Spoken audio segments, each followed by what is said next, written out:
Well, here we are again. I hope you've been good while I've been away. I've certainly appreciated taking a short break from the insanity of EV mandates and net zero, but as I expected, nothing much has changed in that short time. Although we have seen two catastrophic fires and a steady continuation of the EV sales crash that has really been one of the defining features of 2024 so far. I've always believed that the limiting factor for EVs would eventually be a combination of fire risk and insurance realities. Insurers will be looking very closely at losses incurred from an EV fire as the scale of those losses far exceed the usual amounts from a regular vehicle fire. And these two events in Korea recently have dramatically highlighted this risk. When a single car can destroy an entire car park full of other vehicles and can put dozens of people in hospital, the question has to be asked, who pays for it all? We'll take a look at these two events shortly. And as a background to all this, EV sales have continued to slide as confidence falls and people drift towards the much more acceptable hybrid options, which, while reducing emissions and increasing efficiency, are not dependent on that Achilles heel of electric cars, charging. Unfortunately for the EV and net zero zealots, all the metrics continue to head in the wrong direction. Welcome back to MGUY, British engineer and lawyer, now Sydney-based YouTuber. Be sure to follow me on the usual socials for more content, links in the description, and please make sure you're subscribed and have enabled all notifications so you don't miss out on any future videos. Just a quick bit of housekeeping. Firstly, thanks to everyone who's contacted me to check I was okay. Your messages have been much appreciated. Yes, I just took a few weeks off after 10 months of fairly intense work on the channel, but now happy to report that I'll be back posting videos again. Going forward, however, rather than committing to post a video every day, I'll be posting a little less frequently, but these videos will cover a few different stories and maybe a little longer as a result, kind of combining the news roundups with the regular videos. I'm guessing that there will be 2 or 3 videos a week from now on, but I'm just going to play it by ear. I'm definitely in this for the long haul and I want to be around for a while, so want to make this channel sustainable. Hope you guys are all good with that. And with that said, on with the video. The big story for me has been this EV fire in South Korea, caused by a posh and expensive Mercedes EQE no less, not some cheap Chinese burn your dreams rubbish, and even more damningly, it wasn't even on charge for God's sake. It was literally just sitting there doing nothing. But that didn't stop it from spontaneously going into thermal runaway, destroying an entire car park full of cars and putting 20 plus people in hospital from the toxic fumes. Not to mention the hundreds of families from the apartment block above which are now in temporary accommodation. These kind of events are going to become a major liability for auto manufacturers and apartment block owners, and insurers are going to have to mop up the mess, for now at least. And unfortunately, Mercedes' response to this incident has left a lot to be desired, which doesn't instill much confidence, as the Korea Times reports. Mercedes-Benz's crisis response capacity in question as company keeps silence on Korean EV fire. Over a week has passed since the spontaneous Mercedes-Benz electric vehicle fire ended up sparking an EV fire scare in South Korea, but the local unit of the German automotive giant has barely made an earnest gesture to address the issue at hand. Mercedes-Benz Korea Limited's lax handling of the situation is raising questions over the crisis response capacity of the company. It is also potentially risking brand reputation in a market where it has enjoyed stable sales growth throughout the years. Public concerns over EV safety have mounted in the country after a spontaneous fire that began in a parked Mercedes-Benz EV ended up obliterating an entire parking garage inside an apartment complex in Incheon, 27 kilometers west of Seoul, while either completely destroying or damaging over 100 cars. Hundreds of apartment residents still remain in temporary shelters due to a disruption in the water and power supply. Following the incident, the company issued a short statement stating that it was sorry that the accident occurred and that it will immediately investigate the vehicle thoroughly in cooperation with authorities. Since then, a week has passed and Mercedes-Benz Korea has not made a single update in response to media queries, while the press, automotive industry watchers and experts have raised various reports and issues involving EV battery safety risks. And as predicted, the major concern is shifting blame for the huge losses incurred as a result of the fire. Still, residents have expressed frustration that Mercedes-Benz career at the moment appears to be more focused on trying to avoid showing any signs of legal liability, especially after reports of the purported water sprinkler malfunction, instead of making the slightest of gestures towards relief support. Residents are speculating that Mercedes-Benz will do everything it can to avoid legal liability before making any move to offer support, one of the affected apartment residents told Yonhap news agency over the phone. The person added the residents are concerned that the company could ultimately approach the issue from a hard legal perspective. We're worried that Mercedes-Benz could come out and say, for example, that while over 70 vehicles were damaged, it may have been limited to only 10 cars had the water sprinkler system properly worked. In reality, the sprinkler system would have probably made little difference. Once the fire took hold and the battery was in thermal runaway, regular sprinkler systems would struggle to contain it given the high temperatures involved and the intensity of lithium-ion battery fires.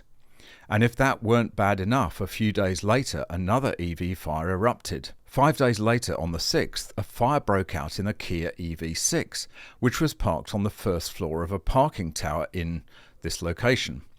There were no casualties. Mr. A, in his 50s, who rented the car and drove around, told the police. I parked at 7 p.m. the day before and plugged in the charger. In the aftermath of the recent electric vehicle fire at an apartment underground parking lot and Gyumsan parking tower in Cheongna, Incheon, electric vehicle phobia is spreading. Conflicts among residents also erupted as some apartments banned electric vehicles from underground parking lots. I think calling it electric vehicle phobia is a bit unfair. A phobia is an irrational fear, but this fear is completely justified. EVs in underground parking garages are a disaster waiting to happen. It's not like you can predict when a lithium-ion battery will go rogue. In an internal combustion engine, if your fuel line's are frayed and leaking, you can see and smell that and act accordingly. But there's no way you can tell if one of the thousands of individual cells in an EV battery has degraded to the point where it will suddenly fail. It's a complete lottery. If regulators don't work out that they need to ban EVs from underground parking garages by themselves, then the insurers will make sure they do. The risk profile will be so unfavourable that premiums will go through the roof, and that in itself will force property owners to take appropriate measures. And in the background, the car-buying public continues to turn their noses up at battery EVs, as punters choose hybrids instead, as Auto News reports. Electric car sales fall 37% in Germany as slump deepens. It's the biggest drop since December when the German government suddenly scrapped EV subsidies. Germany's electric vehicle sales slumped in July, extending a broad pullback since incentives ended late last year and undermining automakers' plans to shift to selling EVs.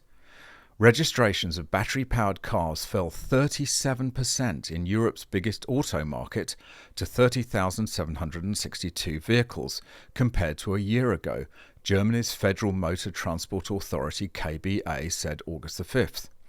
It's the biggest drop since December, when the German government suddenly scrapped EV subsidies. Sales of vehicles without a plug gained 7%.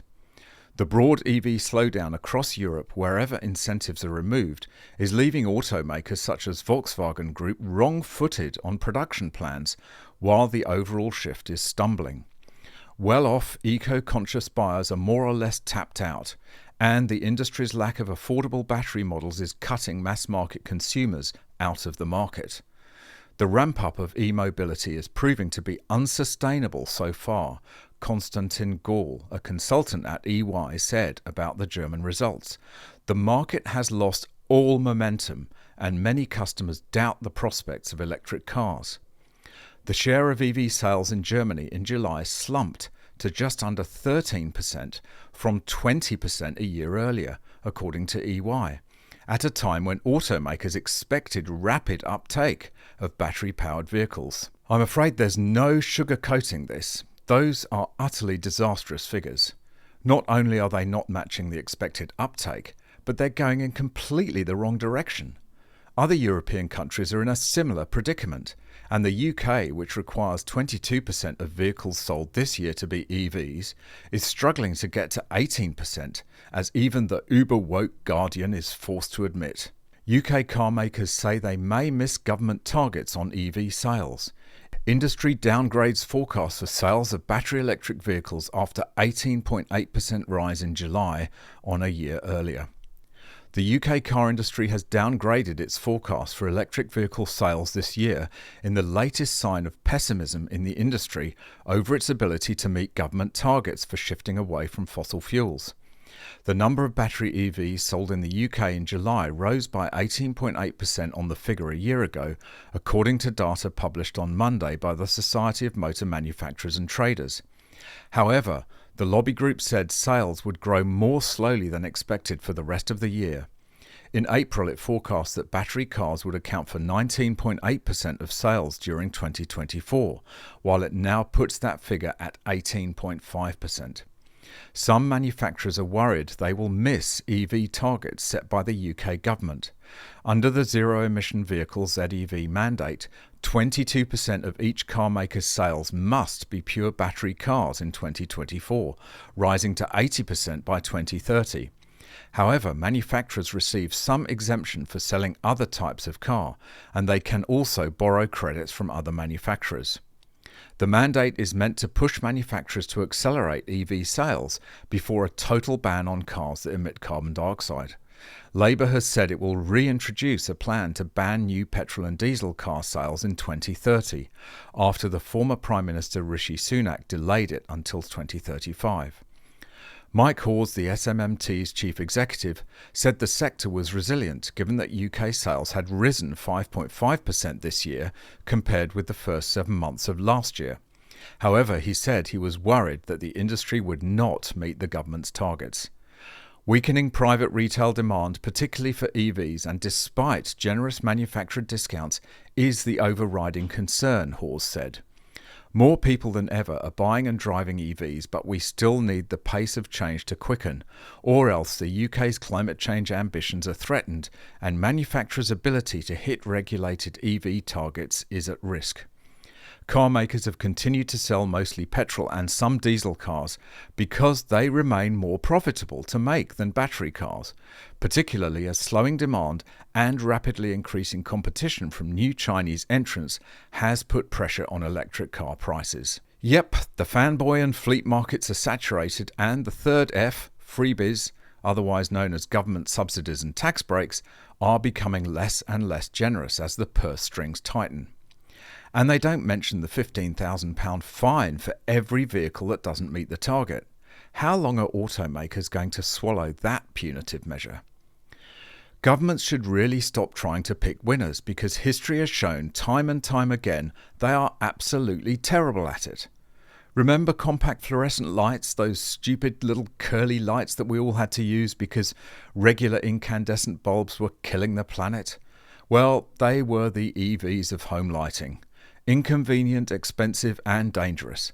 If you broke one in your house, you virtually needed a professional hazmat team to clean it up. And guess what? Then LEDs arrived, and without any government intervention or subsidies or anything else, everyone bought them. Why?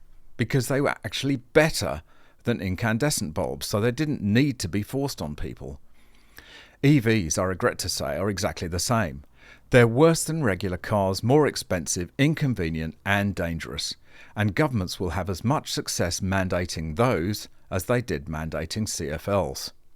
The fake urgency of the climate crisis is what is driving the mad push for EVs and net zero, rather than letting the market come up with better solutions. Of one thing we can be certain, it will end in tears. The madness certainly isn't going away.